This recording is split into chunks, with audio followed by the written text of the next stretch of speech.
guys, welcome back. Today we are getting naked with Matt Smith. Matt preaches, teaches, coaches, writes, and speaks on all things healing, transformation, and ultimately living a life as the best version of ourselves that is aligned with one's truth and innermost desires. Matt is a father, a serial meditator, a gym goer, swimmer, hiker, the king of naps, which I might contest, and a lover of cheesecake. Hey, Matt, welcome to Let's Get Naked. Hey Colette, thank you so much for that introduction and for having me here today. Yeah, I'm super excited. This is our first time meeting, although Yeah, I feel like we've been flirting, Facebook flirting, just as colleagues, for yeah, some time now, which is why I'm super excited to get to know you in depth today. And, Let's Get Naked is about stripping down to our core philosophy. So we're going to go there hmm to see what's really going on in this thing called life. But yeah. I'd like you to kick us off, if you don't mind, by sharing a bit of your background and journey to becoming who you are today. Maybe you can share like a pivotal moment or an experience that set you on this path. Okay, cool. So, uh, I never know where to start with this because there's so many. There was never like one pivotal moment that started me on the path. There was like a few things that lined up for me over the years that have led to me being here. And sometimes people say to me, "Hey Matt, what was that? What's the one thing that's going to change things for me? Or what's the one thing you'd recommend?" And to that question, if anybody ever asks that or if they have it in their mind, is just keep taking the next step that's revealed to you, and it will always be revealed. But in essence, my story is so far, I played a lot of golf as a kid, and I had my mind set on being a professional golfer. Oh, And then I got to 18, 19, and I went from playing with like local groups of juniors to then national groups of adults. And I started doing this thing called comparing myself to others. mm, And at the time, I didn't have the mind that I have now, didn't have the awareness that I have now. And so anybody I saw doing better than me compounded my belief that I didn't realize was there until investigation and inner work, compounding the belief that I'm not good enough. And so that played out externally. I'm not good enough. And that showed up in results in golf and in other areas as well, which led me to quitting golf and going on this bit of a journey, trying to find out who I am, what I'm here to do. Because if it's not golf, then it's like, well, what is it? mhm. And I tried a few jobs and I tried going abroad and working over there. That didn't work. And then I did a little stint as what we call in the UK an estate agent. I think in the US they call Mhm. them real estate agents. Yeah. And I did it for 6 months. It was a trial with a very, very good friend and mentor who I love dearly, and he's still almost like a mentor, guide, guardian angel for me today. And this was back in 2010. So what's that? 13, 14 years ago. And after selling no houses for the whole of 6 months, like 0 houses sold for 6 months, Mm. he turns around to me and said, "Listen, Matt, I can see you're driven. I can see you want to be successful. I can see you're motivated." And at the time, I was like, what, early mid-20s. And he said, "If you want to be successful, do two things. One, do something that you enjoy. And two, do something where you're helping people." So that evening, I went home and I Googled careers in fitness because I'd always enjoyed fitness, careers in fitness. That led to a 12-year career in personal training. Okay. Um, it's kind of still going on because I have one personal training client. She won't let me leave her because she's just like, "Matt, you can't leave me. Like if we don't have this appointment, I won't do anything. Don't leave me." I know Um, that one. As that client, I am her. yeah, right. But like I love her to bits. I've been with her pretty much my whole time as a personal trainer for like 12 years. I see her on a Friday morning at her house. She's got two black Labradors that just love me, and it's a beautiful experience. And so halfway through my personal training business, I built one of the fastest growing, most successful personal training businesses in the UK at the time, with this drive and this determination to be a success, right? To get over there somewhere, to be over there. And I burnt it down to the ground. Unintentionally. Some people would say it was self-sabotage, and we might speak on the self-sabotage bit a little bit later if we need to. And so I went from everything, and then overnight went to pretty much nothing. And I had a family at the time. I had a little boy, and my partner at the time was pregnant with my little girl. And it was in November 9 years ago when I rewind back to 2008, by the way. That was my introduction to like things like manifestation and the universe and stuff. Like 2008, I wrote Okay. my first ever book on that called The Secrets. People may have heard of it. It was like a Yeah. lot of people, it's like your gateway drug into this thing, Yeah. like manifestation and universe. So my eyes were opened a little bit to that then about how we can create our world and stuff. Prior to that, it wasn't. So I kind of used a lot of that to build this thing externally, but I didn't do any inner work at all.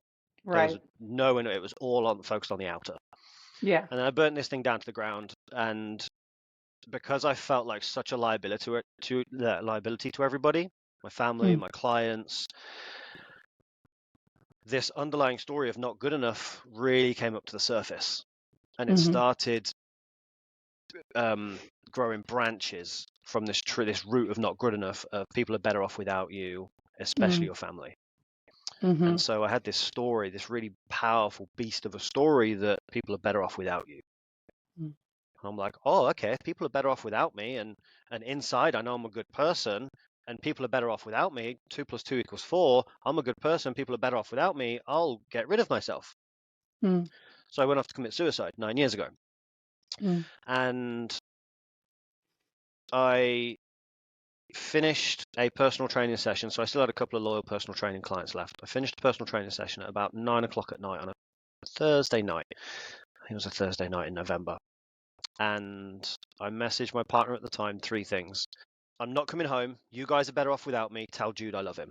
And Jude's my son. Yeah. Sent that message, and I threw my phone into the footwell of my car and just drove. I was like, right, how can I end Mm. this thing? And I thought, okay, the sure way to end it is to drive head on into a truck with my seatbelt off. That's the sure way to end it. And when I close my eyes, I see it as if I'm driving my car and the truck's there, like it was yesterday. And as I'm driving towards this truck, he's flashing me, and I'm just committed to this thing. Something, I don't know what it is, and I don't know if the camera picks up my goosebumps, but every time I tell this story, Mm. I get goosebumps over my Mm. whole body. Something moved me out of the way, last minute. I don't know whether it was divine intervention. I don't know if it was fear. I don't know. Something moved me out of the way. I broke Mm. down in tears, checked my phone, and obviously I've got a million missed calls and messages from family and everyone trying to get hold of me. Mm. I eventually go home. I had a chat with the partner, and she said, you've got to stop trying to be somebody you're not and just be you. And at that point, I didn't have a clue who I was. No idea who I was. I thought I did, but I didn't know who I was. I'm like, I don't know. I've lost myself in this external world, trying to be something, trying to do something. I don't know what, but. And so that started my journey in. I did a lot of journeying out, but Mm-hmm. that moment started the Mm. journey in. Mm-hmm. And I did a Mm-hmm. Facebook post the next day about it. And in my personal training business, I used to do like 7-day challenges, 14-day challenges, 21-day challenges, 90-day challenges. Mm-hmm. And I sat down writing this post about how this is like rock bottom and it's only going to get better from here. And I want to do this post as a moment of like, this is where everything changed for me, Yeah. like to remember it kind of thing. Mm-hmm. And I made a 20,000-day commitment. And the reason it was a 20,000-day commitment, because I was 20, what was I, 9 years ago, 28 at the time. And I worked out average life expectancy in the UK was 76. Take away 28 is about 50 years. Times 365 days is about 20,000 days. So I was like, right, 20,000-day challenge. Be the best version of me that I can be. Mm. Not by 20,000 days, but every day just show up, best version of me that I can be. Mm-hmm. And I was like, first of all, I've got to find out who I am. And once I made that commitment, it's like the whole universe heard that desire and Mm, sent me so many things, people, resources, experiences, opportunities in order to fulfill that desire. And it sent me everything that I needed at the time I needed it. mm, And so since then, it's just been a unfolding or a going deeper and having revelations and insights. And because of what I was exposed to with all of that, and because it's eliminated all suffering in me, like there's no suffering, regardless of what my mm, outside world looks like, there's no suffering. There might be some pain and discomfort, there's no suffering. mhm. Yeah. And since being aware of all of this stuff and having conversations with other people and with clients, it's just my commitment to just keep doing that in the world as much as I possibly can with as many people as possible, help them to end their suffering, be the best version of themselves, and enjoy this experience that we call life. Yeah. Beautiful.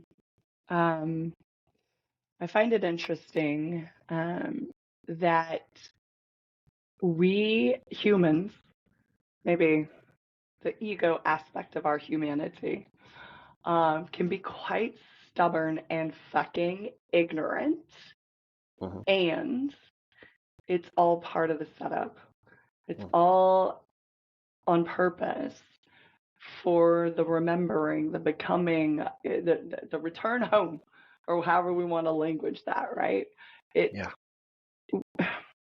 that we don't have compassion for ourselves, sometimes never, ever, right? Until we reach that pivotal moment, that darkness.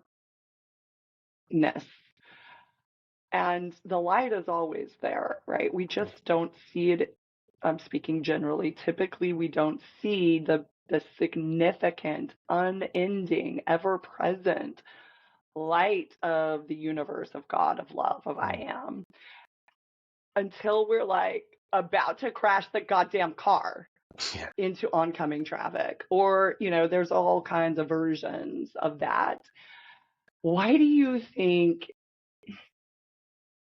that often is the mechanism, right? That sort of awakens us to a new path, a new way of seeing, a new way of being, a new way of living. Why does it got to be so damn dark to see the light? That's a phenomenal question. And I can only speak from personal experience. And from personal experience, it was because I didn't see the light as it was getting darker, Mm, right? So, mm, a very good friend of mine called Toby Street wrote about this, and he said, I'm going to absolutely butcher it, but he said, the universe is always whispering to you. It's always whispering to you, and it's whispering like sweet nothings, like the truth of you and how to have mm, greatness and I love you and all of this stuff, right? And it's whispering ideas and it's whispering through intuition of what could take you to the next level and allow you to have a better experience. It's always whispering this to you. It's in your corner. It loves you unconditionally. And if you don't hear the whispers, it'll talk a little bit louder. And if you don't hear the loud talking, it'll start shouting at you. And if you don't listen to the shouts, it'll slap you. And then it'll punch you in the face. And then it'll have you in a car driving head on towards a truck until you listen. And I don't know, but I think people hear the universe at different levels of the light and the darkness. Some people come into the world and they hear it straight away. Oh my God, this is amazing. I can hear it and life's going to be great and it's brilliant, whether that's because of their nature or the nurturing and the environment they've grown up in. Some people never hear it. So I think it's completely subjective as to why and when mm, we finally hear the call home. mm. Yeah, I mean, that's something that just absolutely fascinates me. And like you, I don't have the answer. But it seems to be like it's an observable phenomenon as far as many of us who have, you know, changed paths. Mm, It's after like hitting rock bottom in a various form, sometimes multiple times. Like for me, there's always the next level of awakening or awareness or a knowing that I didn't know before, that I thought I was on the right path or doing the mm, right thing, and the manifestations and things, resources showing up, people showing up, opportunity, like aligned and walking the aligned path. And I would say that I am, and I have been for many years now. But I tell you, there's always a fork in the fucking road that leads me to go, oh shit, mm, now what? That mm, leads me back to that moment of, okay, I don't know. And let me listen, look, feel mm, for like a greater truth, right? Not that there's like a lesser, worse truth. It's just next levels, like a video game. You get to the next level and it's a whole new playing field there. And I don't play video games. I just assume, and I've heard that analogy before, so I'm just using yeah, it. But but yeah, so it's a very interesting thing, and again, in my experience, it's an ongoing thing, and certainly for myself, and you pointed this out, right? Like, sure, you like real world challenges show up, shit happens, and you just don't suffer through those moments of darkness, days of darkness, weeks, whatever it may mm, be, experiences. There's no more suffering in mm. that shit. Yeah. So that, quite a beautiful thing. So it's just the gap becomes smaller and smaller and smaller and smaller. But I suspect, and maybe you can comment on this and tell us what you think, but I suspect as long as we are embodied in this, living this human experience with a thing called the ego, right, that allows us to differentiate, and to seemingly be separate from the infinite God, Mm. love, source, as long as we're playing this game, there will continue to be this, the game, Mm, right? Like you win some, you lose some. There's some celebrations mm. and some, oh shit, we lost that one. So what's your take on this game of life that, includes the ego and infinite intelligence? The words you used are absolutely perfect. It is just the game of life. And just like any game we play, whether it's the old school board games that we used to play or like the video games now, again, don't play Mm. them, used to in the past. And it's just new levels, new devils, as I think Dwayne Johnson says is his phrase, is like new levels, new Oh, devils. You like I like complete a that. thing. Yeah, it's very apt for this thing called life, right? We get to this new Yeah. level and we're here and we're like, oh, cool. And the ego, as you know, likes to go, yes, we're here now. Let's Yeah. stay here. This is good. But Yeah. some part of us, it does want more. Mm. And the word that I've found really encapsulates that wanting more is just evolution. Mm. That's the word. Some people use all sorts of words for that. What is this more thing? Why is this craving Mm. for more, desire for more? Evolution, Yeah. evolve, right? Yeah. You look at all of nature, it's always evolving at different paces. And we're part of that. The universe is that. It's just an unfolding, and an evolution of it, of a moving to the next level. It desires to experience more of itself. And it does that, I believe, through us. So yes, we have I this human agree. experience. Yes, we have this personality. Yes, we have the identity and the ego, and we have the you and the me. And it's all one. And the image that comes to Yeah. mind is like the ocean with waves. two different waves, and if the waves had conscious awareness like we have, it could look at itself or look at the other Hmm. wave and go, oh, that one's bigger than me or smaller than me Yeah. or more foam than me or less foam or whatever it is, right? Oh, there's more surface on that one. I need to be like that, right? But it doesn't have that. So each wave is just like, yeah, this is me. And then the next wave is like, yeah, this is me. But it's all still part of the ocean, Love that. which Yeah. I believe is the same as us. We are part of the universe, part of it all, just wanting to and experiencing more of itself in each moment. So we call into ourselves experiences to see who we are in this moment. And then another experience. Who am I in this moment? Another experience. Who am I in this moment? How can I be with this moment? Who can I be with this moment? And every moment's just an opportunity to just go deeper into ourselves or to express more of ourselves in that Yeah. moment. Yeah. Yeah. And what's your thought on, right? So that our nature, the nature of consciousness, the nature of the universe, I use a lot of these words synonymously: Mm, consciousness, God, the universe, source, right? yeah. Infinite intelligence, etc. So, what's your opinion or your experience, maybe is a better word, of like this natural evolution? Like, we are just naturally by design evolving, which then sort of brings up new desires, new wants, new avenues that we want to Mm, investigate and experience.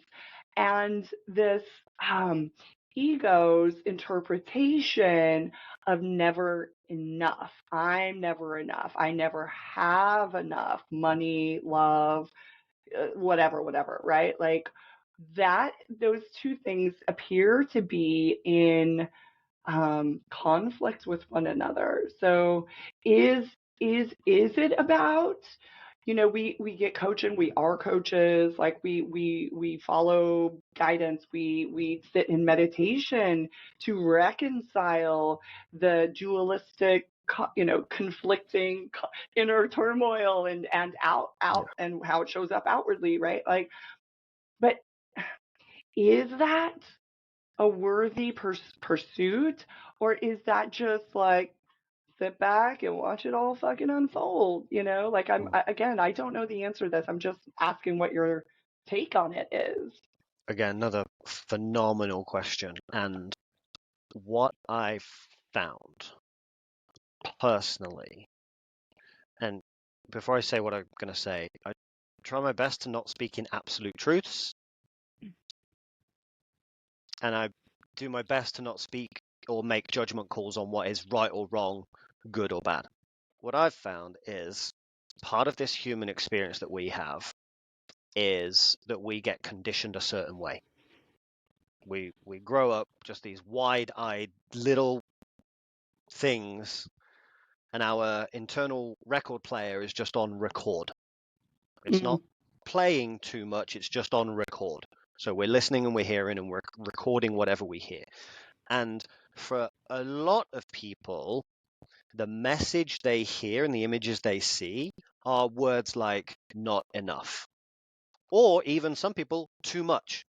mm-hmm, And a lot of the interpretation is when I'm me, it's not safe. Love goes away. I can't be trusted. Like all sorts of words and interpretations that who I mm, am in my expression of my truth is not acceptable, not allowed, or not good enough. yeah. And part of the game I found, again, this is just speaking from personal experience with me and a lot of people that I've worked with and studied under and learnt from as well, is the deconditioning and the letting go of those beliefs and judgments of ourselves that we're not safe in being who we are and expressing our truth. We're not good enough as we are. It's letting go of that and creating ourselves how we do want to be in alignment with the experiences that we want to have. Mm, So if person A is single and no matter what they do, they can't catch a break with relationships, and then they do some investigative work on themselves and they realize there's an underlying story of, oh, I'm not lovable as I mm, am, because when I was a kid I had to perform for love, and if I didn't mm-hmm, perform in a certain way, love wasn't there or it was taken away. It might not have been a bad traumatic experience, but that might right. have been the message. Yeah. And I know you The know this. interpretation of the like the small under like in what's the word I'm looking for? Unsophisticated little 5-year-old mind doesn't interpret that as benign, not a big deal. It is always interpreted as significant about self because they don't have the context to interpret it more in a more sophisticated way. Yeah, you've got it, Yeah, right? Like if you're an adult and I say, hey, you're a pink giraffe, Colette, you'll be like, no, not on Colette.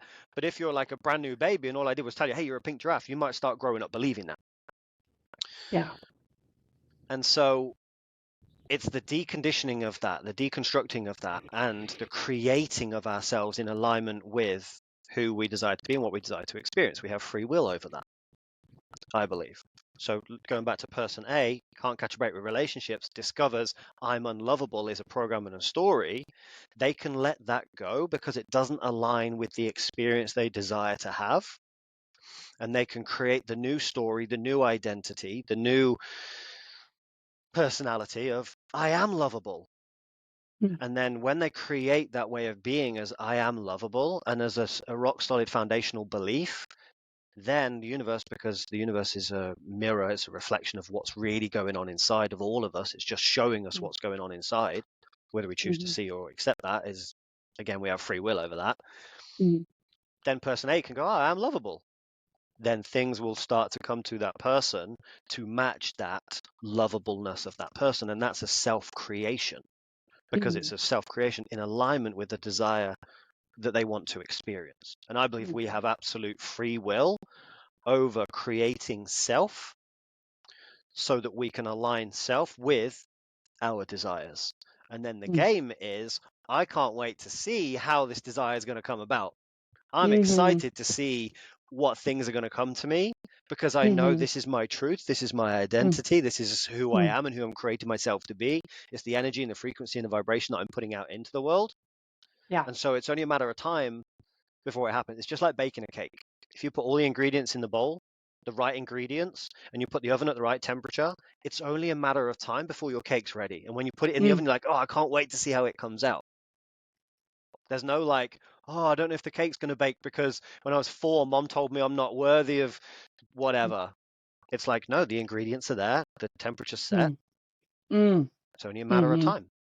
Yeah, I love that simplistic um, analogy for how how life works, right? That's Hmm.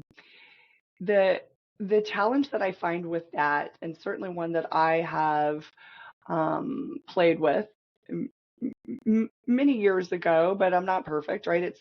I'm still human and I've still got an ego and I just catch it, right? It's just a shorter gap from Hmm.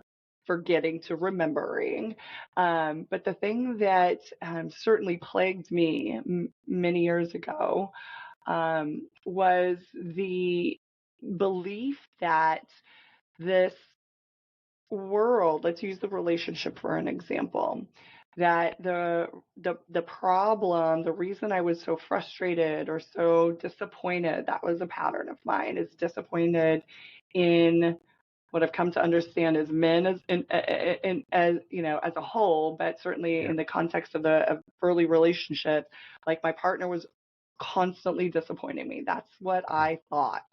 That's what was appeared to me. That was my reality as Hmm. I knew it. And um right, and it didn't occur to me to turn my attention inward on what what story do I have running? What program do I believe is true either about men or about myself or both that could be then the source of the cause of this result, right? This is not maybe 20 years ago, it wasn't as common of a conversation.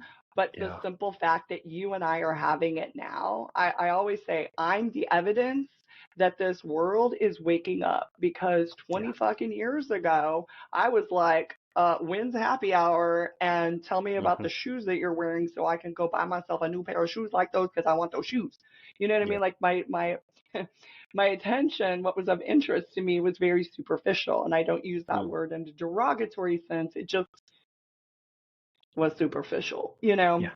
And so, yes, we are the evidence that evolution is occurring. And I believe it's like rapidly occurring, like it's that whole tipping point situation happening. But I Yeah. digress. Um, the, the, the approach, the instigation or inspiration or just a conversation about turning our attention toward ourselves as the source of the circumstances that we're experiencing without blame, right? But simply saying, oh, Yeah. this is coming from me. Mm. This is happening for me might be a step on the on the path to Yeah. this is coming from me, right? Mm. That's not a typical conversation. It's certainly not, to my knowledge, being taught in schools at the moment. Yeah. So, what do you suspect is going to need to occur for that to be a more commonplace conversation, just sort of at every stage of our development or education? Well, the main thing will have to shift from a getting mindset and a state of being to a giving mindset and a state of being. And Okay, the say only more. reason, so we've been conditioned, again, no judgment on it, it just is what it is. And it's part of our nature as well to get. Conditioned to get. Go and get grades at school. And once you've got your grades at school, then you need to go get a job. And once you've got a Mm, job, then you need to go get a partner for a got family. it. Then you need to go and get, Mm, get, get, get, get, get, mm, get, get, get, right? mm-hmm, mm-hmm, The whole time we hear this message of we need to go get, we have to go get, we've got to go get. It's reinforcing that what I have and who I am isn't enough. And we're hearing that on all levels, all time. Nothing is enough. We always mm-hmm, need more, mm, right? mm-hmm, So until we shift out of this lack mindset of I'm not mm, enough and I need more, until we shift out of that, we'll keep experiencing a lack in our lives. Even when we get all this stuff. Colette, mm, my crash came mm, at the height of everything I'd ever achieved and everything I've ever got. I had everything. yeah. And it still wasn't enough. But it only wasn't enough because my conditioning was need more, Mm, mm-hmm, rather than I'm good just as I am. I'm good mm, enough. If I am an extension of Source, extension of God, extension of the universe, made in its image and likeness, which is abundance, which is love, mm-hmm, light, energy, whatever mm-hmm, you want to title it as, if yeah, I'm that, well, I'm good. I'm enough.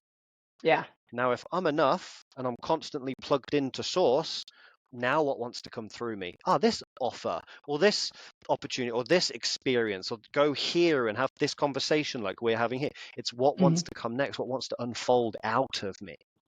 Now, mm-hmm. The giving. because, yeah, giving. Mm-hmm, And because we're coming from this giving state of being, coming from abundance, the mm-hmm, world is as within, so without. So as within, so without. If I'm not enough, even though I have everything, and by the way, I am not religious in the slightest. I'm not going to pass any judgment or comments on religion, but there are mm-hmm, some passages from that book that I've studied and looked at and gone into depth with, and I like some of them. One of them being, to he who has more will be given, and to he who has not, even what he has will be taken away. Now, mm-hmm, that triggered me because I'm like, well, hang on a minute. If he who has not, even what he has will be taken away, how is he who has not ever going to get anything if even what he has will be taken away? He, mm-hmm, she, they, whatever mm-hmm, word works, right? mm-hmm, So I went into it and I studied it and I was like, hang on a minute. If this is supposed to be a loving book that gives you the answers to life, what's that one all mm-hmm, about? mm-hmm. And it's not about tangible assets. Possessions. Mm-hmm, It's not. It's talking about a state of being. mm-hmm, To he who has abundance as a mindset and a way of being, and I'm enough, more will be given to him, her, them. mm-hmm, If I have I'm not enough as a mindset, I haven't got enough as a mindset, a mm-hmm, state of being, even what I have, all of my stuff that I had, will be taken away. Mm. And as a Mhm. possibility, that was the most loving thing that I don't believe the universe is doing anything to us, by the way. But Yeah. as a possibility, if it was, that was the most loving thing that ever could have happened to me. That all of my Yeah. stuff that I thought I needed Yeah. got taken away. It's Yeah. like, here you go, Matt, we're going to strip everything away and show you that you're still okay without it. Yeah. Ah, so I don't need any of that stuff. The labels or the whatever on the watch, on the car, on the whatever. I don't need any of that stuff. I'm good as I am. Mm. Mm. And then so we're this conversation, there's more of these conversations happening where people are coming home to, I'm enough. Mhm. I am of Mm. source, of God, of the universe. Yeah. It's made in its image of likeness. I'm good. Yeah. Cool. So now Yeah. what do I want to put out in the world? Yeah. And Yeah. with that, if we're coming from abundance and love and generosity and goodness, we're only going to put that Mm. out into the world, which then Yeah. will be a reflection for those people that are like, oh no, the spiritual path is you've got to sit under a tree with with nothing at all and have nothing at all. It's not about that. Nope. It's about you get to have all of the stuff of the world. You can have Nope. that, but you don't need it. And it's in the not Mhm. needing it, will it then Mhm. really start to come to you? Mhm. Mhm. Does Yeah. that answer your Couldn't agree question? more. Yes. Beautifully said. I really truly appreciate your, and I knew I would enjoy your perspective on these topics. I just want to get into metaphysics a little bit, not that we haven't already, but I want to Hmm. share that from my perspective, metaphysics is that branch of philosophy that examines the nature of reality. And you know, when I started talking about being a metaphysician, pursuing a PhD in metaphysics, these kinds of things, and even I stepped away from my coaching business a couple of years ago to birth the next iteration, the higher consciousness conversation, and entered into a branding and marketing container where I was using the word metaphysics and metaphysician. And nobody was like yes to that, right? I know what it is, and I was fighting back and standing firm in, no, I am a metaphysician. Like, that is who I am. I can say I'm a coach or a spiritual teacher, or I could say any of these things that people are a little bit more familiar with, but I'm like, you may not know what metaphysics or a metaphysician is now, but you're about to, right? Not just because of me or you or people like us, but because that's the paradigm that we are stepping into, whether we like it or not, or aware of it or not. We are moving to this higher um, evolved consciousness by, like, it's just the natural, that's just the nature of how things roll, right? And so I like to just simplify and say metaphysics is that convergence between quantum physics, so something that that is science backed, that we can measure, and all of the ancient spiritual wisdom from all of the traditions, Jesus, Buddha, Krishna, all of these wise spiritual teachers who were metaphysicians, Yeah. right? And so I like to say that metaphysics is the convergence of quantum physics and spiritual wisdom. Yeah. And with that being said, I know, but I want you to sort of expand and pull apart for us. I know that you utilize metaphysics in the work that you do. So, how does metaphysics influence your approach when you're working with your clients? And maybe just back up for a second before you answer that and let us know what type of clients you do work with so that we can understand how metaphysics impacts that work that you do. Okay. So I just love everything that you've shared there, by the way. I'm really smiling because the part that came through that I was going to say, and then you said it. So I'll share that in a minute. But I absolutely love what you shared because I Cool. didn't realize you were going to go there, and then you did, and I was like, I love that you went there. So the clients that I work with are clients from, at the moment, they are from all different walks of life, Mm-hmm. and they have a common theme. They're not where they want to be, Yep. and they want to be where they want to be, Yeah. and they don't know how to get there. And I'm not speaking for all of my clients, but for most of them, they've tried a lot of things. Yeah. And a lot of things haven't worked fully. So they might Yeah. work short term and get a Yeah. short term result because of what they do in the world, Mm-hmm. and then they revert back to type. Why can't I get it to stick? Why can't I get it to stay? Why Yeah. can't I have this and live in it Yeah. without sabotaging or screwing it up or whatever? Mm-hmm. And so one of the things, I'm just careful with my words here because I can feel ego trying to come in a little bit, and that's just old stories that I'd like for approval and validation. That's the theme of a lot of my clients. They've tried a lot of stuff. It's worked for a little bit, but they can't get it to stick. Then they come and work with me. I share what I share with them. They go, oh, that's why. And this is all I need to do. Mm-hmm. Less on the doing, more of the being. Mm-hmm. And then they get the results, and the results stick. And they live in what they live in because Yeah. we use principles like you shared about metaphysics and quantum physics and spirituality, universal law and principle. And the bit that I loved that you shared when you were talking about metaphysics is you said about the great spiritual teachers who were the ultimate metaphysicians.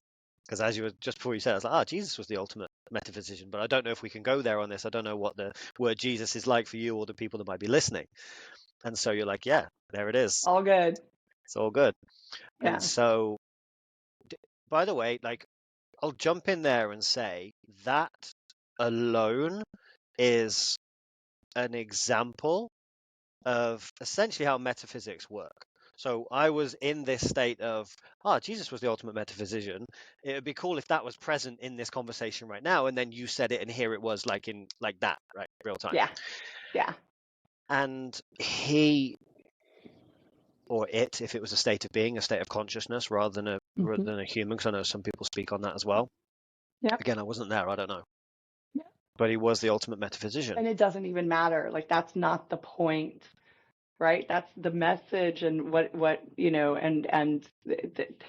right. That's more to the point than debating the historical relevance of this or that, or Yeah, it's what's the message, yeah, right? And it's so as long as we're trying to interpret with our ego and our intellect and logic and reason, and we are missing the goddamn message that yeah, that was being conveyed, of like, expand beyond this limited perception that yeah, is right, wrong, good, bad, fight, to get this ultimate love and this oneness and this yes, ease and this grace and this peace.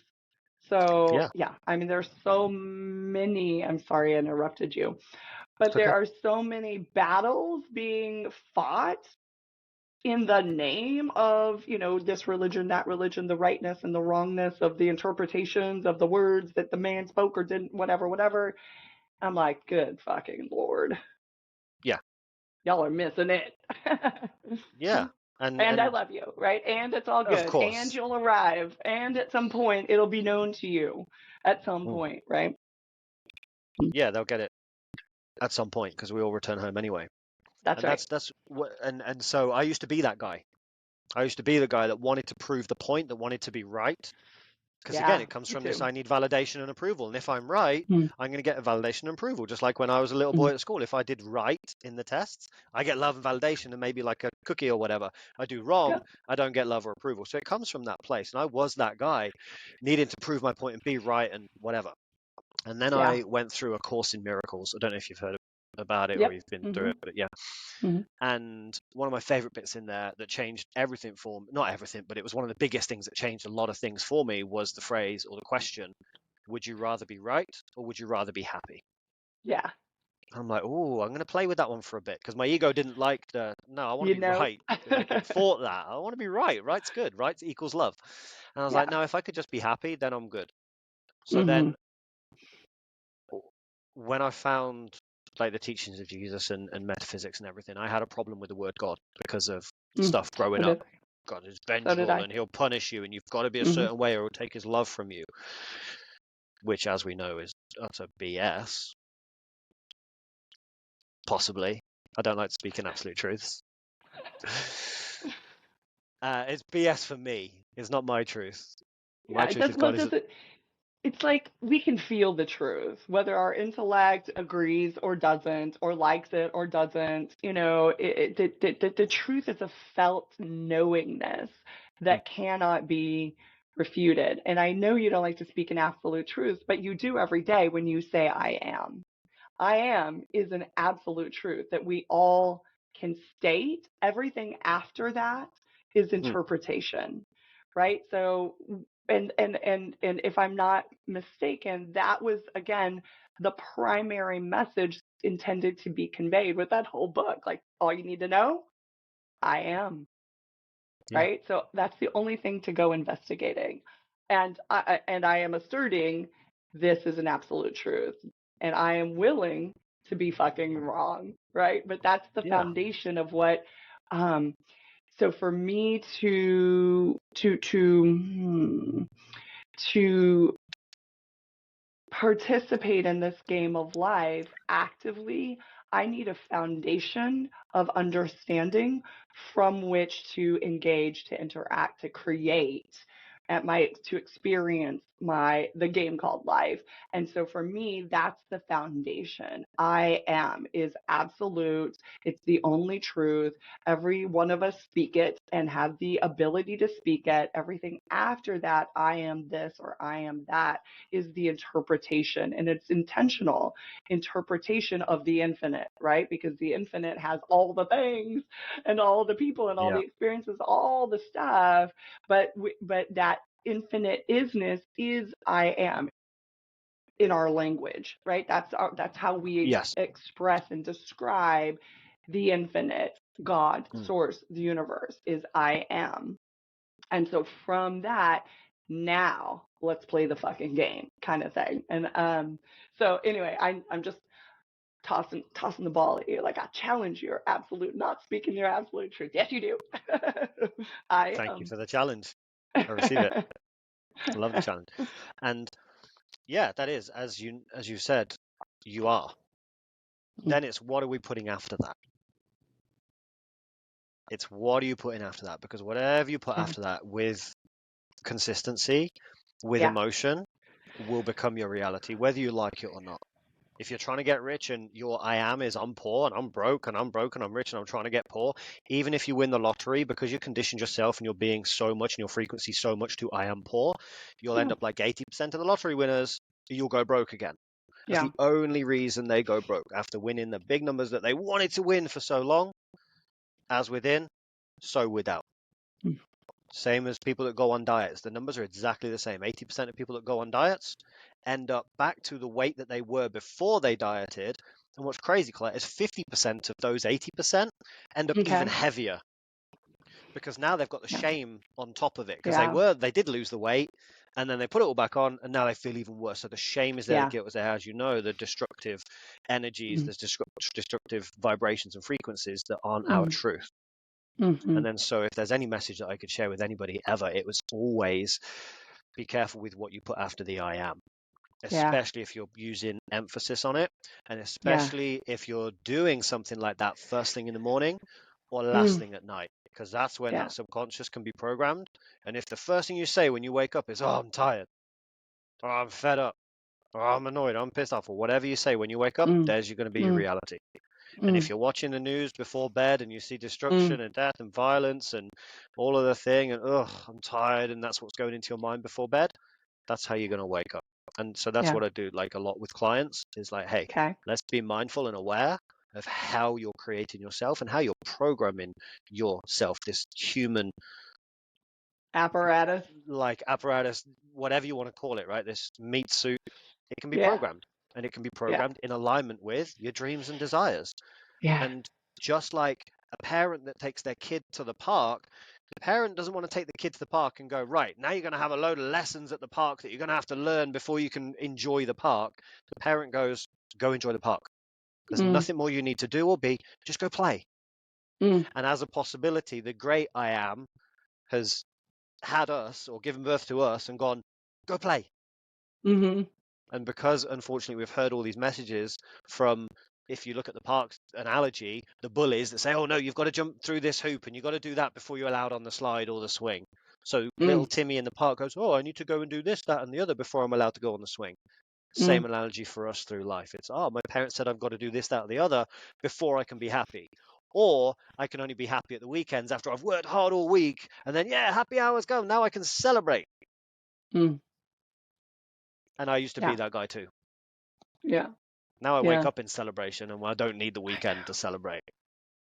I know. Same here. Yeah. I get asked like, in dating, it's like, oh, so what do you do? And the whole thing. And then, well, what are your hobbies? And I'm like, I don't have hobbies. Or what do you do for fun? That's the question. And I'm like, Yeah. everything I do is Life. fun and Yeah. intentionally so. Like I don't have Yeah. things to distract me from my work or, what I'm devouring for school or anything like that. It's like, no, I'm just on the fucking Mm, playground. Like, sometimes I might skin my knee and fall from the thing, but I'm right back up, like rubbing it off, maybe crying for a mm, bit, screaming and crying, but I'm right back out there playing the game because, to your point, it is one giant playground, which, yeah, I mean, there are some pitfalls and skin knees and, fights and things that happen on the playground, but it's uh, okay. So here's something I want to or just ask you to share with us.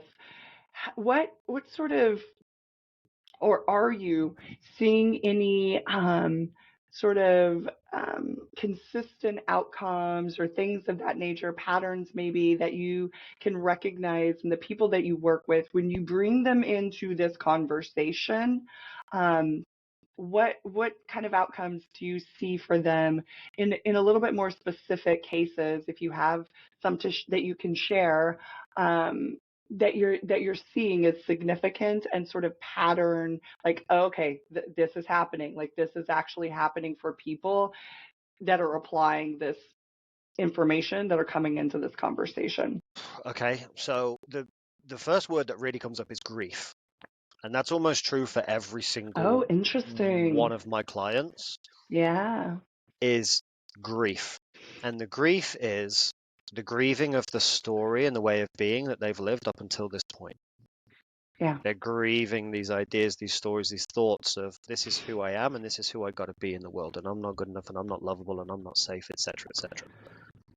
And in my containers, people get seen, heard, and loved for who they are, and they get accepted for who they are, not just by me sitting across from them, but by themselves. They heal yeah, all of those parts of themselves. It's not even, I've got to be careful that works. It's not even a healing. yeah, It's a reminding the part of them that didn't believe they were good enough. And it's the yeah, integrating of them back onto their yeah, system. Oh, no, I'm good yeah, enough. I am worthy. I'm deserving. yeah, And I can have yeah, whatever I want to have and I can create whatever I want to create. yeah, You've asked for examples. My first ever coaching client. So as I was coming out of PT and into coaching 8 years ago, one of my clients, a PT client, said to me, "I don't want to do PT today. Can we just have a chat?" And this is a very long story shortened. yeah. I don't want to do PT. Can we have a chat? Yeah, that's fine. I'll sit across from you like this and we can have a chat. Well, it wasn't so much of a Mm, conversation. It was just her expressing herself for 45 mm, minutes. She was mm-hmm, early 60s and just found out her mom had been diagnosed with dementia, and it was looking like they were going to have to put her mom and dad in a home. She was an only child. She mm, loved her mom and dad to bits. She'd grown up like they'd been so close. They lived real close yeah, together, spent the whole time yeah, together. And this dementia thing, in her words, was the worst thing in the world ever. And I fucking yeah, hate dementia and and really angry at it, right? yeah, And it was in that moment that I really stepped into who I am and what I do and the work that I do and how I do it. Because at that time, 7 or 8 years ago, I didn't have what I have now in terms of skills, knowledge, wisdom on how to coach people through that stuff. mm, I was still kind of a PT that had just come out of his depressive episode and was praying for miracles. yeah, And so I'm sat across from this woman in her 60s, just absolutely distraught and rage and grief and all of these real emotions that I've never sat across from anybody before it. Like, I never had mm, that experience. I'm sat in her living room having that experience with her. And in that moment, I didn't say anything out loud, and I didn't move my body because I'm sat across from her, like still and just holding space for her. But internally, I said, I have no idea how to help this woman, over to you. And at the time, I still didn't Oh, know who I was turning it over to, yeah, because I yeah, didn't have a real solid foundation in this God universe thing. And I just yeah. went inside, I went like that. I was like, I have no idea how to help this person, over to you. And Oh, then this stream of consciousness just happened for the 15 minutes. And I get goosebumps again telling this yeah, story yeah, yeah. all over my body. And she achieved a profound state of peace within those last 15 minutes. Again, massive long story short, because this was 8 or 9 years Ah, ago. She's still a client of mine. She's gone from living in a 2-bedroom, like a 2 up, 2 down townhouse, right in the middle of the UK that she didn't really want to live in, being distraught at this dementia thing with her parents. She's gone on yeah. to, she now lives in a dream 4-bedroom detached house on the coast of Wales by the seaside. She's always wanted to live in, so she lives in that. She's a retired nurse, by the way, yet she's still managed to create this for herself because that's Mm, what she wanted. wow. Yeah. She's self-published and authored 2 books on dementia, which now, in her words, was the best thing that ever happened to her. Yeah. Yeah. She lovingly let her parents let go of their physical bodies and transcend to wherever they go next. And again, Hmm. in her words, best thing that ever happened. Before was the worst thing that could have happened. Best thing that Yeah. ever happened. And Yeah. as a retired nurse, a 72-year-old retired nurse, she runs a business called Dancing with Dementia, where she has people with dementia and their carers. They come to her. She has a community hall that she does it in. She goes to care homes around Okay. the UK as well, where she Okay. dances with these people with dementia and their Yeah. carers. That's so So, beautiful.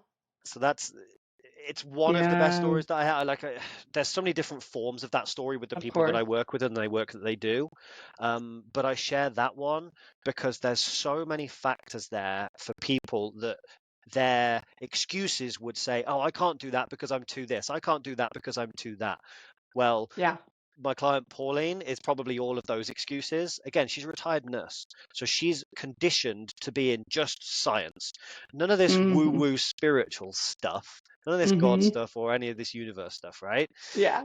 We've converted her, Colette. So Yeah. now on the, but she's also on like Oof. both sides of the fence. She likes the Right. physical, the science. She's a bit like me as a geek. I Hmm. love the science and the hardcore stuff like that, and also Yeah. head in the clouds, feet on the ground, I call it.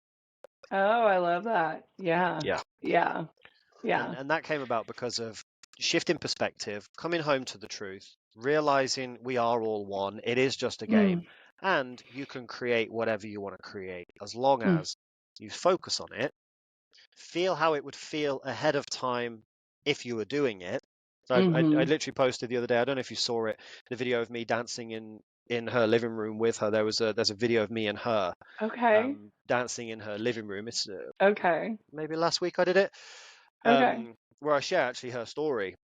I'll Okay. tag you in it. If I remember, I'll tag you in it so you can see me and Pauline dancing in her living room where she was living Okay. before she Yeah. moved to her dream home. Oh, But she had to okay. do a lot of inner work because her inner Mm. child didn't believe she was worthy, deserving, good enough, or safe to have what she wanted. Yeah. She believed that she didn't have a voice, or even if she did, it wasn't allowed to be out in the world. Yeah.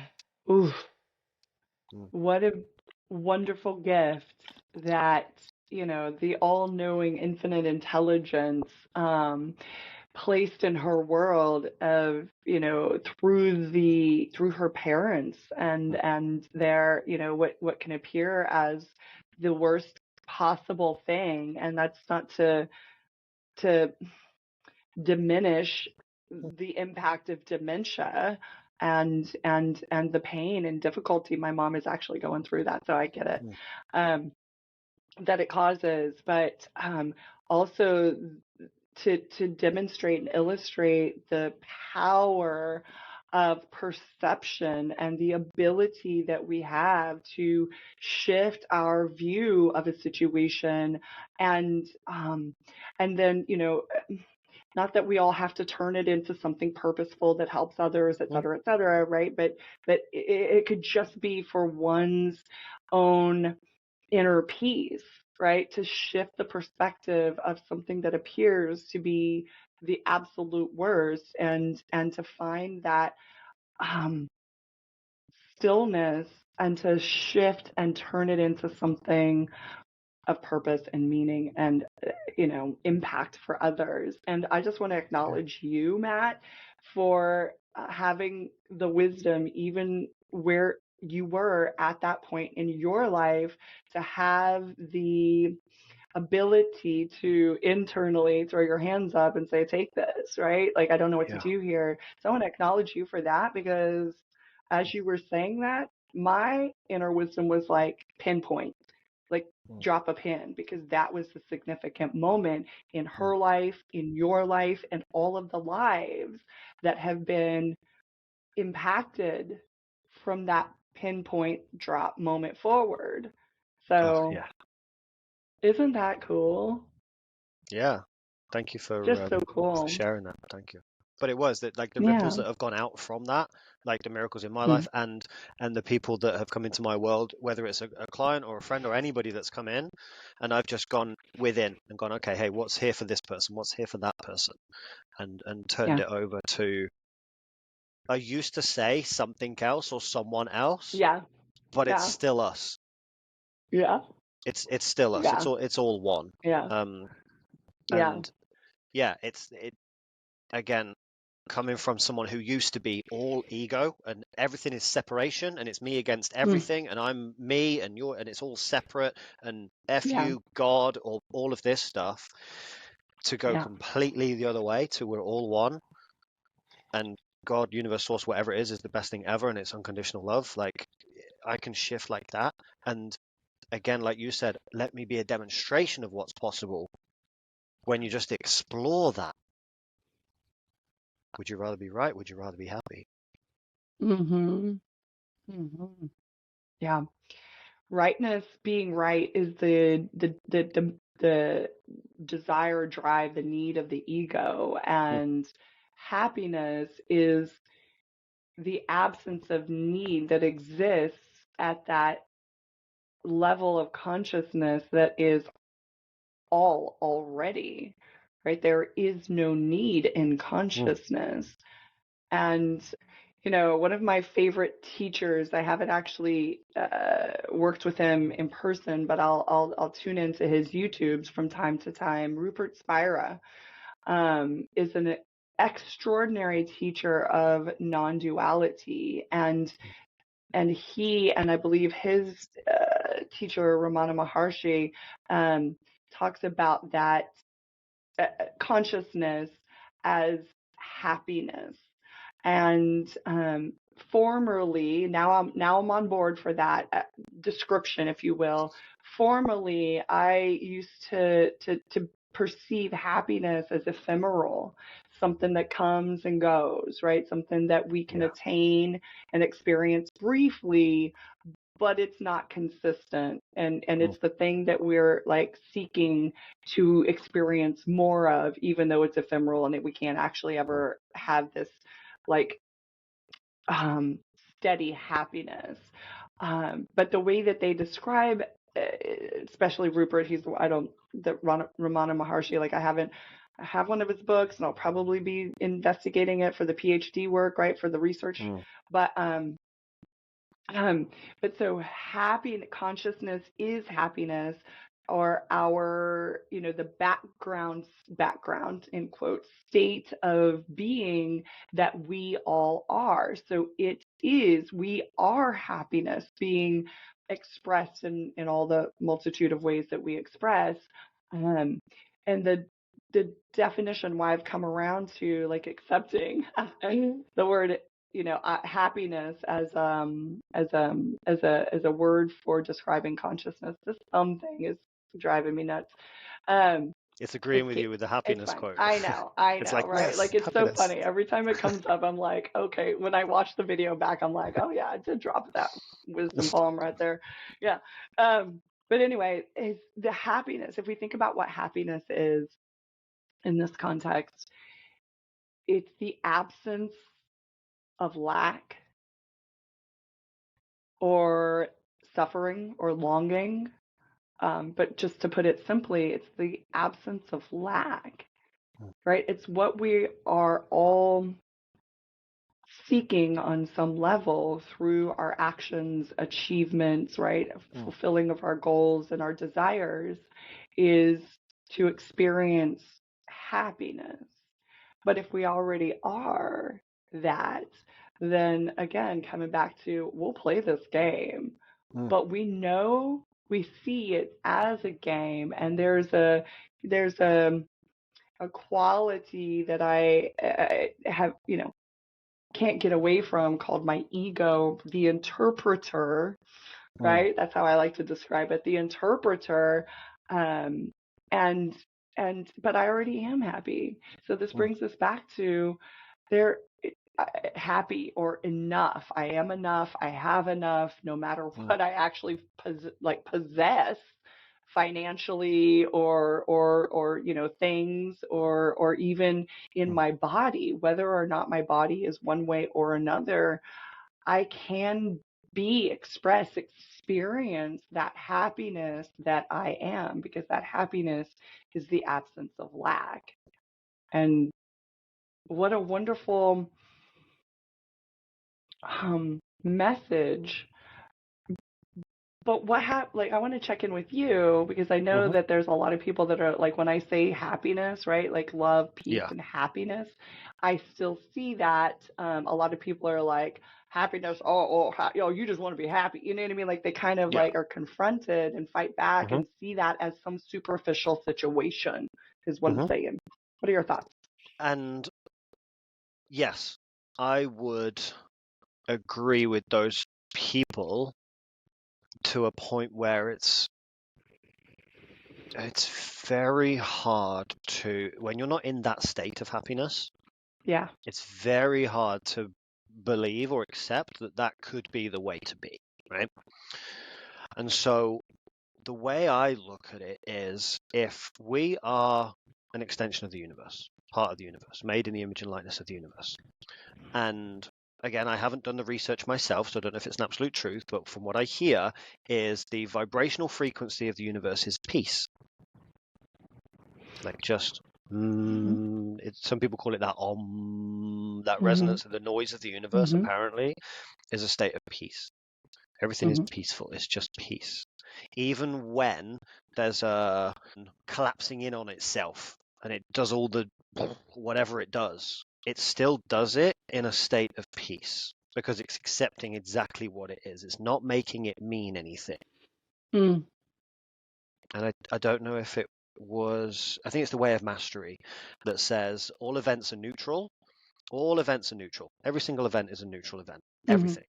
Until we give it meaning. And it's in that meaning that can create how we feel about it. So, and they use the example of divorce. Neutral event. For some people, best thing ever. Oh, thank God I'm free from that. That was so much pain. Like, I'm so happy to be out of that thing, right? And then somebody else will be like, worst thing ever. It's destroyed my life. I can't believe that they're going and whatever. Divorce, neutral thing until we put the meaning on it. So if all events are neutral, let's just say we didn't have the ability to make anything mean anything, and we were just experiencing everything as a neutral event, as a possibility, we may be in a state of peace. We may be happy, we may be sad, but we also are probably going to be just at a state of peace.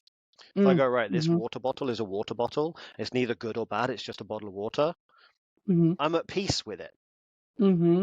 I don't have the happiness come up until I think, oh, what can I do with it? Oh, I can drink this one. That's when the happiness comes up, right?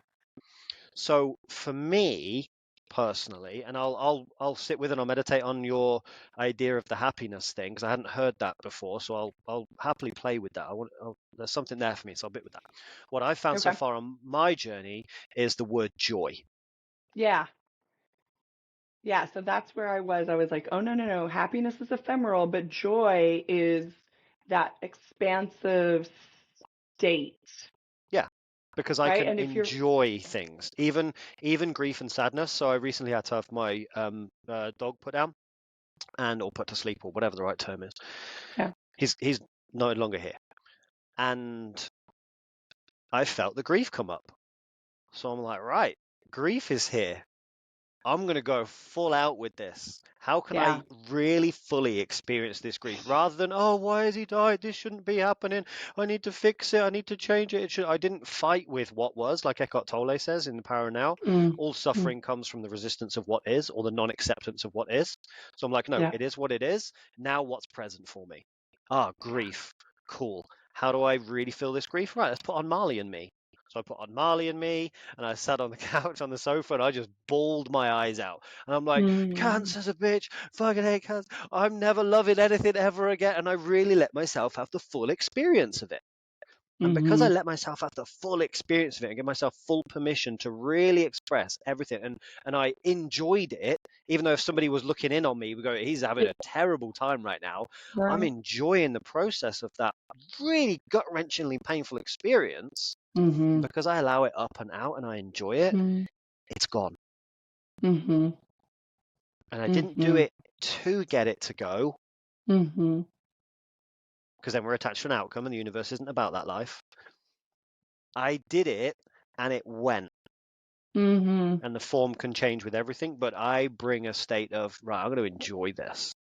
Whatever, if I get Mm-hmm. some news come into my life that I would rather not happen, oh, there's something here for me. I'm going to enjoy finding out. I might not be happy about it. See, this is where I struggle with the whole, oh, how can I feel happy about this? For me, Mm-hmm. that's a bit too much of a jump, but I'm okay with, I'm going to enjoy seeing what's here for me. And then I might feel Mm-hmm. happy with that. But for me, it's more of, I'm at a state of peace because I'm here. This is a storm that's happening here, but I'm deep underneath it, or I'm above it and I'm witnessing it, whichever one you want to do. Mm-hmm. I'm the observer of the storm, even if Mm-hmm. it's a storm in my body. Ah, interesting. This is here. I'm Mm-hmm. going to enjoy seeing what's on the other side of this. I can't Yeah. wait to see who I become on the other side of this. I'm going to enjoy Yeah. this. Yeah. Yeah. I like that. That's a new interpretation or perspective or way of approaching enjoying Mm, whatever is present. And yeah, I mean, I'm with you. I think that the way that we commonly use the word happy or happiness doesn't necessarily resonate when we're talking about grief or approaching or going through something. The two seem like dichotomous, right? Like that's the opposite of what I'm experiencing. So fuck you, I happy in your happiness, right? Like that just yes. doesn't. I mean, that's kind of yeah. So I get that. And and I'm not trying to shove this down your throat. I think it's just that the that positioning of happiness is our fundamental nature, and then using the word defining rather the word as the absence of lack. Mm, Um, just it gives us a new, like again, if we zoom out not into the content of our experience, the grief, the loss of your pet or whatever situation is causing us turmoil, right? But when we zoom out to the level of consciousness and recognize it, even with all of this, the storm, the consciousness is the depth of that is present, even if the surface is, mm, treacherous waters. And I'm kind of not defining my metaphor very well, but um, if we zoom out and the consciousness is mm, like, all right, even though this is happening and it sucks balls, the I am fundamentally undisturbed, full, complete, mm. present, joy, peace, love, happy. But yeah, the happy word is one that I had to, like you just said, like I had to reconcile, I had to investigate, I had to sit with that. But and I am no Rupert Spira, so check him out. He does a way better Okay, job of got it. of bringing that around. So Yeah, I can see um how the happiness can come about. Like if I yes. think I have everything and I've got everything, it can start to bring about that feeling of happy. So I can Hmm. see where that would come Yeah. in. Yeah. Yeah. Yeah, it's an interesting thing, right? Because the words, the concepts that we use and the words that we speak that have sort of a common connotation, and we just take them sort of for granted. If we don't do some investigating of the words that we're speaking, sometimes we're saying things we don't even know what the meaning or the energy, the vibrational, the resonance, the frequency behind the word is. Because what are Yeah. words? They're sounds and symbols. Well, sound is vibration, right? So sometimes we don't even know what we're putting out into the world because there's these like commonly accepted. It's just how we talk, so to speak, Mm. and we don't actually know what we're saying. So that I'm a word nerd, and I get into Yeah. these things. I start investigating and circling all the way back to the beginning of this conversation, the truth. Like if a word that I'm speaking doesn't feel like the truth, I will go looking for what is the truth. Mm. And maybe it's not that word. So I'll stop using the word in that context, and find one that feels more resonant and that conveys the energy that I'm actually intending when I speak, or even just, the thoughts in my mind, right? Because even though they're not words coming out of my mouth, they still have the thoughts, and the words that I'm thinking still have the same frequency, For sure. And I think. yeah, but it does. It's still an energy. It's still a frequency. It's still a vibration that's picked up by the universe. And Yeah. it's one thing I'm big on with clients, very big with clients. I'll just listen to their Okay. words, what they're using. Yeah. And if they're Yeah. using something that could lead them this way when they want to go this way or that way, it's like, Yeah. hey, let's just stop for a second. That it could just be one word. That one word you've Yeah. just used right there. Does that feel Yeah. like an absolute truth that's in alignment with Mm. where you're going? Oh, I didn't even realize. And sometimes it will go into the etymology of the word. Well, let's look at where that Mm. word actually Yeah. comes from. What's the Yeah. weight of that word? What's the meaning Yeah. of that word? And they're like, Yeah. oh, I don't ever want to use that word ever again. Yeah. And people don't realize how much they use the word need. Yeah. They really, really don't realize how much they Yeah. use the word need. Need Yeah. this, need that, need this, need that. And it might be describing the experience that they have, right? Mm. Here's the biggest shift I make with people is bringing the awareness to, okay, your words might be describing the experiencing that you're having or that you've had in the past, but do Mm-hmm. they align with the experience that you want to have, that you Right. desire to have? Do you want to Right. need a partner, money, a job? Do you want to need that? Well, no, I don't. Yeah. Right. Well, if words create our world and all the Mm. universe is saying is yes to us, so Yes. if I say, hey, Uh-huh. I need more money, the universe goes, yes, you do. And it gives me Yeah. more of experience of that. It's not going to give me the money because I said I need money. It's going to Yeah. give me more of the Yeah. experience, as you know. Yeah. Or I need Yeah. love, or I need more opportunities. Yes, you do. And then it doesn't come because I'm in the Yeah. state of need, thinking that's how I get something because maybe I did that when I was a kid and I may have got my needs met a little Mm. bit, but Mm. I didn't ever really get desire. Not I, but the proverbial I didn't Yeah. get desires met because we were always in this Yeah. state of lack and wanting and need. Yeah. So I Yeah. take that word out of people. It's like, no, let go of need, even Yeah. want. Let go of want. Yeah. Yeah, but I Matt, agree. I really want this. Yeah. How would you feel if you already had it? Oh, I'd feel Mm-hmm. amazing. I'd feel grateful. Right. Can you find something to feel grateful about right now? Can you even Mm. imagine having what you want Mm. and imagine how it would feel and bring it to you rather than go get it? And so that's what people do. My people don't really do much in the world, but the amount of Mm. times they'll message me, oh, mate, you never guess what happened. This came to me. This came to me. This the money flooded in. This partner, new Yeah. partner came to me. This opportunity. Yeah. This because it's words Yeah. and the Yeah. feeling and the resonant energy behind them. Yeah. Yeah. Yeah. Love that. Yeah, I'm with you. When my clients send me like a text or whatever, you're Mm. never gonna believe what just happened. And I'm like, oh, I Mm. bet I will, but go for it, tell Yeah. me. Yeah. Try me. You know, for them it's like magical, miraculous. I can't believe this happened, and then this, and then this, and I'm like, Mm. that's what happens when you do what you're talking about, like being mindful of the language that you're thinking and speaking, being present to what already is, and inviting it, more, desiring and appreciating what already is, rather than seeing the lack, perceiving the absence, Mm. right? The getting into this place of appreciation and celebration for what is, even if it's one fucking penny, right? Just a teeny Yeah. tiny bit of money, and you quote unquote want or need is the perception, more money. Well, then celebrate the fuck out of that one penny that you got. And I know it looks and sounds crazy, but we're talking metaphysical. We're not talking logical, logic and reason. Like there's a way to do that, but it's again, you could even, like you said, you could acquire that more money but still have the lack within you. Mm. And that then is going to that perception of lack, that focus on the absence of it, even when it's there, is going to then reorganize and return to Yeah. that perception of absence and lack and need. Um, so Mm. that when in fact, I mean, if there's that one dime, one penny, one nickel, 1 pound, right, that we can celebrate and truly, genuinely call forth Mm. the appreciation, the love for what is,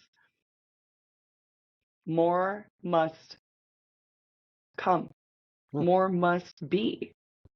So that's just to just continue to affirm everything that you're saying. That's just the nature of reality. I love that we're having this conversation. I'm so grateful for you showing up and sharing what you know and your perception, interpretation of all of this information that you personally have Mm. experienced and applied, and then, additionally are helping others to come to and integrate into their world.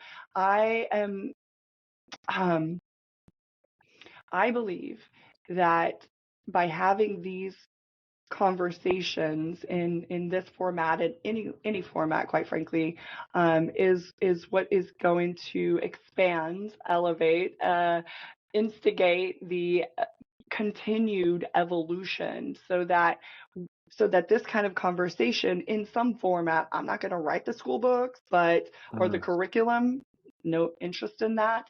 But at some point, this kind of conversation, um, or wisdom knowledge will be happening at all stages of education for all people. So thank you again for showing up. How do you want your story to impact anybody who's watching this? Like, what do you want for people who are watching this? I always get emotional when people ask that question. And I really struggle with words to answer it because there's so many people going through so much turmoil and suffering in the world. There's so much suffering going on in the world. And as hard as this might be for people to hear, a lot of a person's personal suffering, this might be really hard for people to hear, but it's what changed my life and ended the suffering. So please hear it from, I need nothing from you. I want nothing from anybody. I'm good. This is what has transformed my life and the people that I work with. So it might be really hard to receive, and there might be a lot of resistance to it. But almost all of a person's personal suffering is on some level being caused by themselves. Now that might sting, and people might be like, no, it's not, because they did that to me, and she did this to me, and he said that to me, and this government's like this, and da da da da da da da da. But look what happens when we point our fingers out there. How many are pointing back at us? Mm. Every time. Oh, Mm. it was really hard for me to hear that because I Mhm. loved playing the victim to the world, and I wanted someone to Mhm. come and save me. But that was a Mhm. story that I'm powerless, I'm weak, it's them, it's not me, and blah, blah, blah. So, to answer your question, how do I want my story to impact or help or change the lives of other people? It's Mhm. that if you can, on some level, accept the possibility that you are responsible for your suffering, and yes, other people may have played a part, but Mhm. if you can just open that door slightly and let a little bit of light in, that there's the possibility that it's me that's causing the stuff that I don't want to experience, then if it's me that's causing the bad and I'm the cause, I can cause the good, and I don't have to. And I get goosebumps on this one as well. And I don't. It's all over my whole entire body. And I don't have to wait for somebody else to come in and be different or do different in order for Yeah. me to experience different. I only ever share my story to inspire. I need nothing. I don't need validation. And people go, "Oh, Matt, you're great. That's amazing how you turned it." I don't need any of that stuff. I don't need it. I don't need it. The only Yeah. reason I share my story and the stories of my clients, the only reason I turn up on these podcasts that I do, and thank you so much for inviting me on so I can share the story, is to Mm. inspire people as to what's possible when you shift from any perception of powerlessness Yeah. to empowered. Mm. You can change every aspect of your life. Yeah. You can end the suffering almost immediately just with that awareness and realization. Oh, I've caused it. I don't know how and I don't know why, but on some level, I've put out Mm. some kind of frequency, energy, vibration, or words or state of being to cause this. And again, Mm-hmm. I know that will push up against a lot of people. Oh, yeah, but Matt, I had this since birth or whatever. Mm. I hear Mm-hmm. that. I get it. Mm-hmm. And if it's not serving you to play the victim to something, which Mm. it doesn't, maybe consider dropping that story, victim, disempowered, can't do it, Mm. Mm. and adopting, which I would say is pretty much an absolute truth, that you can create whatever you want in your life, in your Mm. experience. You can, Mm. and usually that's the feeling that you want to create. It's very rarely something external. It's people want to Yeah. create peace. They want to create joy. They want to create happiness. Yeah. It's available to everybody. Yeah. Everybody. It's available to everybody. No one's off the list. We're Mm-hmm. recording this at the time like it's a couple of days before Christmas. No one's on Mm-hmm. the naughty list. No one's Mm-hmm. getting coal. Yeah. Unless you believe you're on the naughty list and you're getting coal. It's probably Yeah. going to show up, right? Yeah. But if you don't want to be Yeah. on the naughty list, you don't want to get coal, you can let that go. I'm an innocent Mm. child of God. I deserve the Mm. blessings. I deserve the kingdom. I deserve the relationship, the money, the health. I did just as a state of being, as a natural way of being, that you just deserve it. You're Yeah. entitled to it. And I know people don't like that word entitlement. You're entitled to it. It's your Mm. birthright Mm. to have everything that you desire. Yeah. Yeah. Yeah. That would be what I want to leave with people. I love that. And I appreciate that. And I agree with that. And I like when we go to why the fuck do we do this to ourselves? The the answer that I have currently to that question that I've investigated for myself many times, and then of course doing this work with others, so Mm, to further contextualize that for them, right?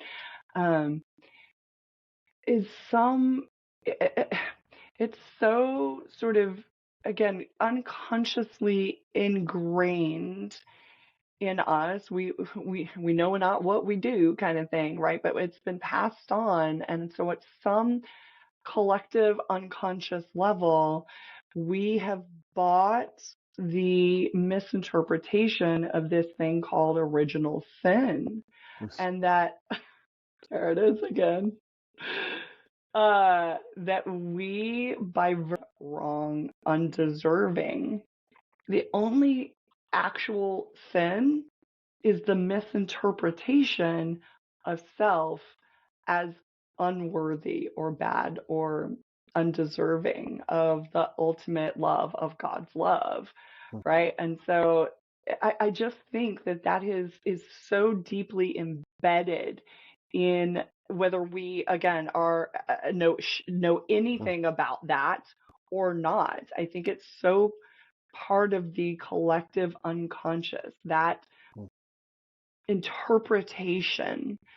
Um, Again, whether we went to Bible school, know anything about that, or religious, not religious, like it doesn't matter. It just doesn't matter what the cultural or religious mm. background is.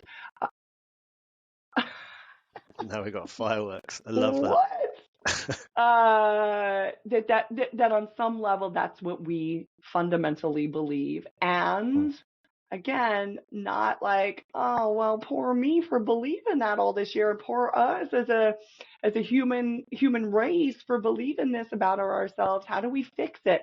No, it's the mechanism that leads us back to the truth, back home, mm, right? Back, we there's got to be some forgetting so that we can remember. And everything that occurs between those two. And if that initial forgetting is just sort of we're born with it, and yes, we can Mm, go from a logical, scientific, behavioral science, we can go somewhere between 0 and 7 years old before the mind, da da mm, da da da, the mind of the child. Of course, we can do all that, and all of that is relevant. But if we just look at it from the human race, mm, um, we all are born into this world forgetting our infinite God self, right? On yeah. purpose, so that we can remember, so that we can play out this game, and some of it's fun and some of it's fucked, Mm, and restore, remember the wholeness, the holiness that I am, that simply is, and is for all of us. And what else would we do with our damn time? Like, how boring yeah. would it be if we were just constantly in a static state of peace? Like, there needs to be some agitation Mm, for us to experience the context and the contrast and the celebrations. Like, mm, whole point of this game is is for the experience of all that we choose to experience, and it is a choice whether we're conscious of it or not. And I mm, appreciate you for activating that awareness in everyone. I imagine not just your clients. I imagine you do it with your kids and your friends and everybody. But I appreciate you for activating that awareness that then, has people recognize the choice mm. that they've got. And so, anyway, I went a little off on that, but I really do think that that's where it all comes from, is it's sort of ingrained, and it's also the setup for all of this. So, For sure, it's like you said, it's a game, and I love the analogies you've used and what you've shared, because that's exactly what it is.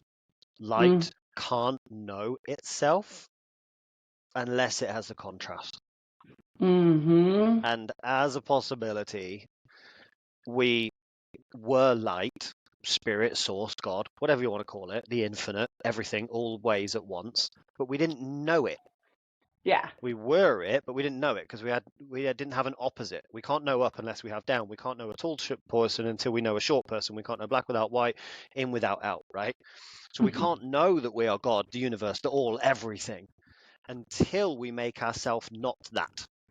mm-hmm, Until we come into this human world and then it's set up in a certain way that says, hey, you're not that. uh-huh, yeah, And then it's the game of reminding ourselves and reminding each other, yes, you are. And mm-hmm, sometimes the people that drift furthest away from the not thatness and forgettingness, mm-hmm, they're the ones that get reminded the most. mm-hmm, They're the yeah, ones that will have people get sent to them to wake them up, to mm, shake them up, to remind them who they really, yeah, really are, yeah, who you really are, who I yeah, really am. And then yeah, it's that remembering, like you said, of who we are, mm, and letting go of the stories of the world. Like Jesus says, be in the world, not of the world. And mm-hmm, in the world, or if you were being of the world, like you said, we're born in original sin, right? And mm, I don't know if you know this, but where that word sin comes from, it's a term in archery, which means mm-hmm, to miss the mark. So all mm-hmm, sin means is to miss yep, the mark. So when we're mm-hmm, born and we believe we're guilty or not good enough or unlovable, we're just missing the mark.